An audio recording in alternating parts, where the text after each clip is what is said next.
Hello दोस्तों, राधे राधे। कैसे हैं आप सब? आई होप कि सब अच्छे होंगे और मज़े में होंगे। तो आज फिर से हम एक नई वीडियो लेकर आए हैं जो कि इतनी ज़बरदस्त होने वाली है। ऐसी रेसिपी तो आज से पहले आपने न बनाई होगी ना ही खाई होगी।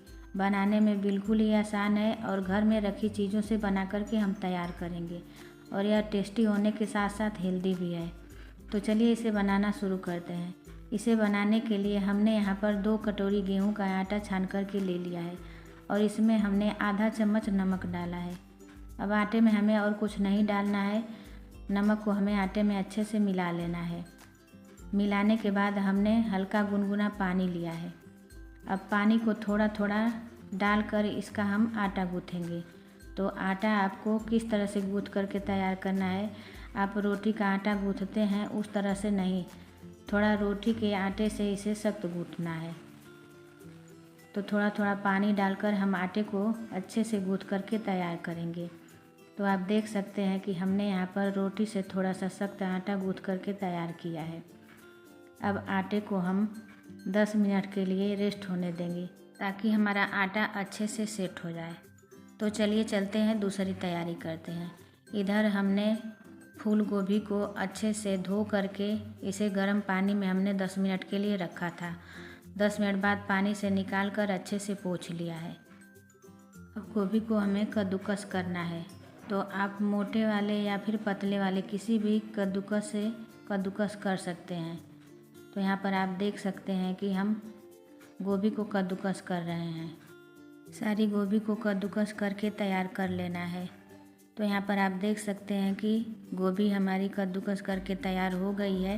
गोभी में यदि आपको बड़े टुकड़े दिख रहे हैं तो उसे भी अच्छे से कद्दूकस कर लेंगे। तो चलिए अब चलते हैं अगले प्रोसेस में। इधर हमने गैस पर कढ़ाई रख दिया है। कढ़ाई में 1 चम्मच सरसों का तेल डालेंगे। आप यहाँ पर कोई भी कुकिंग ऑयल ले सकते हैं।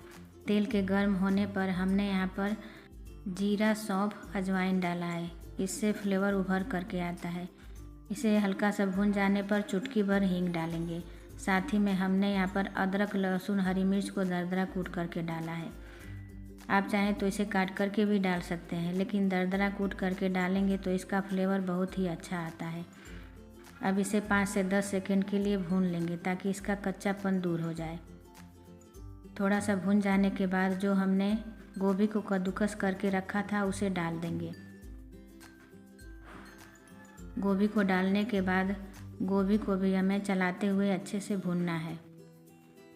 इस प्रोसेस को आप मीडियम फ्लेम पर ही करें। हाई फ्लेम पर गोभी को नहीं भूनना है, नहीं तो आपकी गोभी जल सकती है। तो लगातार चलाते हुए हमें गोभी को भूनना है। तो यहाँ पर देख सकते हैं 2 से 3 मिनट गोभी को भूनते हुए हमें हो गया है। इसी तरह से हमें लगातार चलाते हुए गोभी को भूनना है। गोभी को ढक कर के नहीं पकाना है, इसी तरह से खुले में ही पकाना है। अब इसमें हम फ्लेवर के लिए कुछ चीज़ें डालेंगे, जिसमें हमने आधा चम्मच कश्मीरी लाल मिर्च पाउडर डाला है। 1/4 चम्मच हल्दी पाउडर डालेंगे और 1/4 चम्मच सब्जी मसाला डालेंगे। आप यहाँ पर कोई भी मसाला डाल सकते हैं। साथ ही में हमने आधा चम्मच अमचूर पाउडर डाला है, जिससे इसका टेस्ट चटपटा और अच्छा हो जाएगा। अब मसाले को हम गोभी के साथ अच्छे से भूनेंगे। इस तरह से मसाला भी भून जाएगा और गोभी भी हमारी अच्छे से भून जाएगी। तो इसी तरह से चलाते हुए हमें गोभी और मसाले को भूनना है। 4 से 5 मिनट ही लगता है, इससे ज़्यादा नहीं लगता है। हमने नमक का भी यूज नहीं किया था, तो हम स्वाद अनुसार नमक डालेंगे और नमक को गोभी में अच्छे से मिलाते हुए चलाएंगे। तो यहाँ पर आप देख सकते हैं कि गोभी पहले की अपेक्षा अच्छे से भून करके तैयार हो गई है। इसमें बारीक कटी हुई धनिया डालेंगे। धनिया डालने के बाद गोभी में अच्छे से इसे मिक्स करेंगे। यहाँ पर गोभी अच्छे से पक गई है। अब गैस को हम बंद कर देंगे और इस मिश्रण को ठंडा होने देंगे। इसे हम एक प्लेट में निकाल लेंगे, तब तक दूसरी तैयारी करते हैं। इधर आटा भी हमारा अच्छे से रेस्ट कर लिया है, तो इसमें से एक छोटी सी लोई लेंगे। और गोल लोई बना करके हमें तैयार करना है। तो इसी तरह से कुछ हम गोली बना करके तैयार करेंगे ताकि हमारा नाश्ता जल्दी से बन करके तैयार हो। तो इसी तरह से हमें गोल गोल लोई बना करके तैयार करनी है। इसी तरह से हम कुछ लोइयाँ बना करके तैयार कर लेंगे। तो आप देख सकते हैं कि हमने 5 से 6 लोई बना करके तैयार कर ली है। जिस टूल से हम नींबू का रस निकालते हैं उसी टूल का हम यूज करेंगे। तो यहाँ पर आप देख सकते हैं कि हमने एक लोई को टूल में रख करके दबा दिया है। तो इससे एक अच्छी सी डिज़ाइन बन करके तैयार होती है। तो यहाँ पर आप देख सकते हैं कि कितनी अच्छी डिज़ाइन बनी है। अब चारों तरफ से इसे हमें पतला कर देना है। पतला करने के बाद हम 1 चम्मच गोभी के मिश्रण को फिल करेंगे। इस तरह से यदि आप यह नाश्ता बनाएंगे तो बच्चों को बेहद पसंद आएगा। इस नाश्ते को आप बच्चों के टिफ़िन में भी दे सकते हैं और यह नाश्ता आप 3 से 4 दिन तक फ्रिज में रख कर भी इंजॉय कर सकते हैं। अब ऊपर से अच्छे से इसे सील कर देंगे। अब इसमें हम एक और भी डिज़ाइन बनाएंगे। तो आप देख सकते हैं कि हम उंगलियों की मदद से दबाते हुए एक अच्छी सी डिज़ाइन बना रहे हैं। जिस तरह से हम हाथ वाली गुझिया बनाते हैं उसी तरह से हमें इसे डिज़ाइन देना है। तो आप देख सकते हैं कि हमने एक फरे को बना करके तैयार कर लिया है।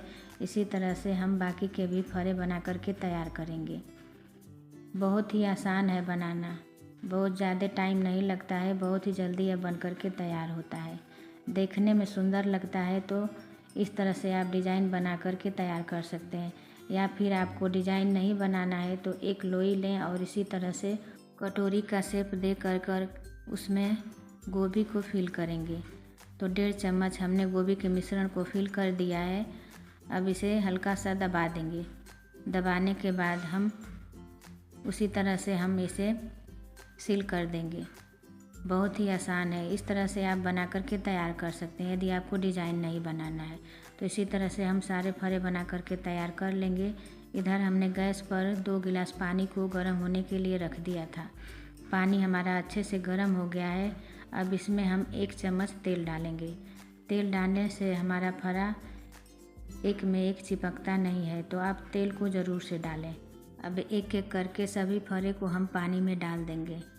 आप इस फरे को भाप में भी पका सकते हैं, लेकिन इस तरह से पानी में फरे को पकाएंगे तो आपके समय और गैस दोनों की बचत होगी। तो हम इसे पानी में ही बॉयल करेंगे। तो फरे को हमने पानी में डाल दिया है। अब फरे को ढक्कन से ढक देंगे ताकि जल्दी से पक जाए और ढक्कन को पूरा नहीं ढकना है। अब 10 मिनट के लिए हम फरे को पकने देंगे। 10 मिनट बाद ढक्कन को खोलेंगे। तो यहाँ पर आप देख सकते हैं कि हमारे फरे अच्छे से पक कर के तैयार हो गए हैं।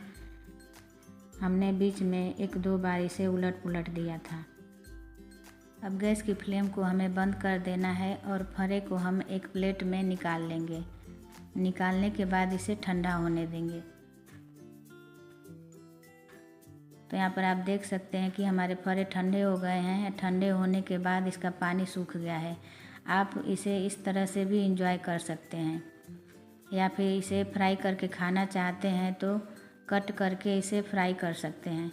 यदि आपको हेल्दी तरीके से खाना है तो इस तरह से भी खा सकते हैं या फिर इसे 1 चम्मच तेल में हल्का सा फ्राई कर सकते हैं। तो यहाँ पर हमने 1 चम्मच तेल डाला है। तेल में हमने आधा चम्मच सरसों डाला है। 1 चम्मच सफ़ेद तिल डालेंगे। डालने के बाद इसे चटकने देंगे। अब इसमें एक एक करके हम फरे को डालेंगे। तो हमने यहाँ पर खड़े फरे का यूज़ किया है। आप चाहें तो इसे काट करके भी डाल सकते हैं।